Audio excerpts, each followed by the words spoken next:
ओ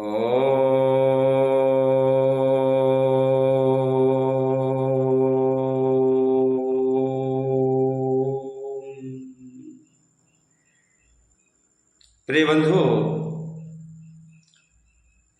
आप लोग भगवान की अमृतमयी कथाओं को प्रतिदिन श्रवण किया करते हो। कुछ ऐसी भी कथाएं होती हैं जो लोक कथाएं हैं।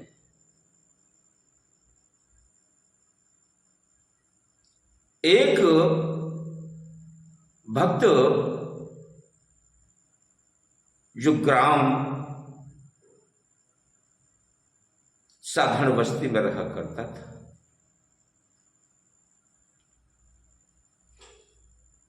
उस बस्ती के नजदीक में एक आश्रम था। वहां पर एक संत रहा करते थे। उन संतों के पास उस भक्त का आना जाना प्रारंभ हो गया। नया बच्चा था। जब संत के पास पहुंचने लगा तो संत के पास तो लफंगियाई बातें तो होती नहीं। संतों के पास केवल परमात्मा से जुड़ने वाली कथाएं श्रवण कराई जाती है। गृहस्थ जीवन के कल्याण की बातें समझाई जाती है। सेवा कर्म धर्म क्या होता है, इन विषयों पर चर्चाएं चलती हैं। अपने जीवन को हम कैसे उज्जवल बनाएं, कैसे अपने माता पिता की सेवा करें, बुजुर्गों का सम्मान करें, कैसे हम धर्म क्षेत्र में आगे के लिए अपने हाथों को बढ़ाएं। यह सारी प्रक्रियाएं संतों के सानिध्य में जाने के बाद ही प्राप्त होती है। प्रिय बंधु, वह संत ही नहीं हो सकता जो कि किसी में विषण डाले, दूसरे का माल तके, दूसरे का बुरा सोचे। वो संत ही नहीं हो सकता जिसके हृदय में दया भाव नहीं। संत तो सदा संतोषी होता है। प्रिय बंधु, अब वह भक्त संत के पास जाने लगा। उसके कुछ पश्चात अब तो वह भक्त प्रतिदिन वहां जुड़ गया, जाता है आता है। धीरे धीरे उसका विवाह हो गया। विवाह हो जाने के बाद अब उसका स्नेह भक्ति की बजाय अपनी धर्म पत्नी में लग गया। अब तो धर्म पत्नी में लग गया तो वहां पर कुछ आना जाना कम हो गया। उसके पश्चात फिर बच्चा हो गया तो बच्चों में मन अग्रसर हो गया। अब तो प्रिय बंधु उसका आवागमन ना के बराबर है, कभी चला जाए तो कभी नहीं। अब फिर गया संत के पास। उस संत ने बोला कि बेटा अब तुम स्थान पर नहीं आते, परमात्मा के वचन में ध्यान नहीं करते, आपकी लौ इधर नहीं है, आप कहां भटक गए? स्वामी जी, जब से हम कुंवारे थे, हमारा विवाह हो गया, पत्नी आ गई, अब उनसे हमें प्रेम हो गया है, हम उनके बिना रह नहीं पाएंगे। अब तो हमारे पास बच्चा भी है, बच्चा हमसे निपटता है, प्रेम करता है, हमें उससे स्नेह है। हम बिना बच्चा के, बिना पत्नी के नहीं रह पाएंगे। संत ने कहा कि बेटा ये संसार केवल मतलब का है, स्वार्थ लाग करें सब प्रीति, सुर नर जन सब की यह रीति।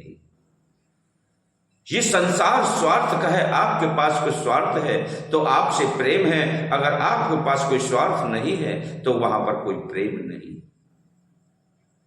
कि नहीं महाराज, हमसे बहुत प्रेम करती है हमारी पत्नी, ऐसा नहीं हो सकता, वो हमारे बिना रह नहीं सकती। अच्छा, अच्छी बात है अगर ऐसी गृहिणी है तो। अच्छा, तो मैं एक बात बताता हूं, आप परीक्षा करना। तो बताइए महाराज, क्या परीक्षा करूं?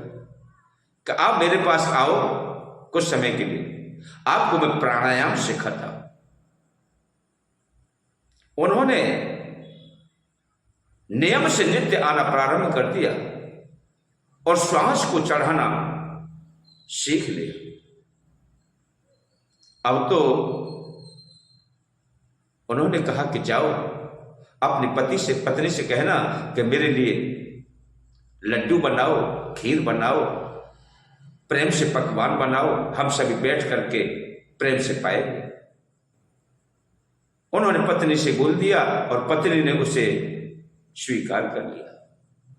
पकवान बनाए, लड्डू बनाए, खीर बनाई, उसमें मेवा मिष्ठान डाले।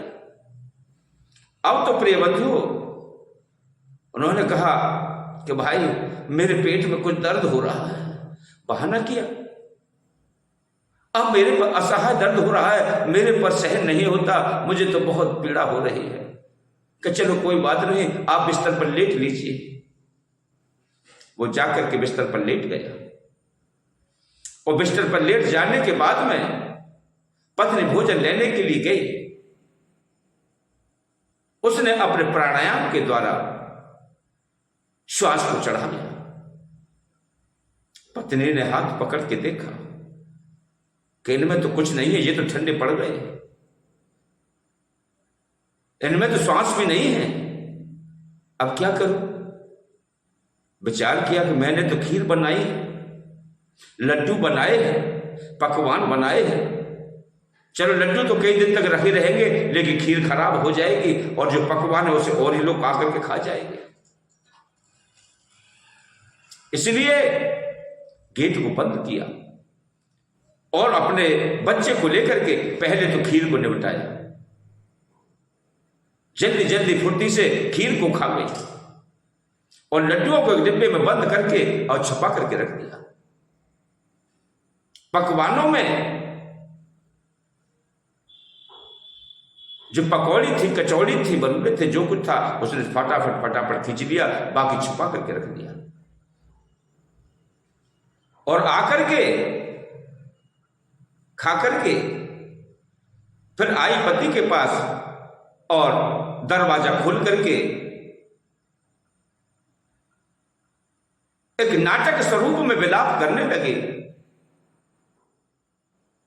अरे मेरे स्वामी चले गए, मुझे छोड़ करके चले गए, मैं इनके बिना रह नहीं पाऊंगी, मेरे बिना यह रह नहीं सकते थे। हे परमात्मा, अब तू मुझे इनके साथ ही ले ले, मैं इनके बिना जीवित नहीं रह सकती। इस प्रकार से पब्लिक को, समाज को बेवकूफ बना करके विलाप करती है।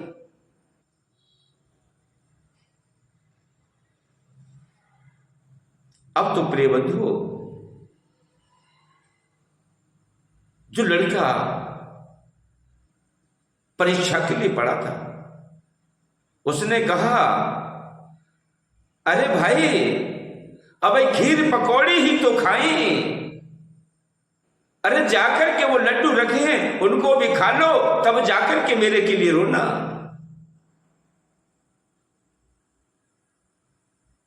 इतनी बातें सुनी और वह घबरा गई। तो प्रिय बंधुओं, कोई किसी का नहीं होता, सब आपके धन के बल के होते हैं। आपसे कोई प्रेम नहीं करते, आपके केवल माल से प्यार किया जाता है, आपकी जान से प्यार किया जाता है, क्योंकि आपके अंदर ताकत है तो कमा करके खिलाओगे।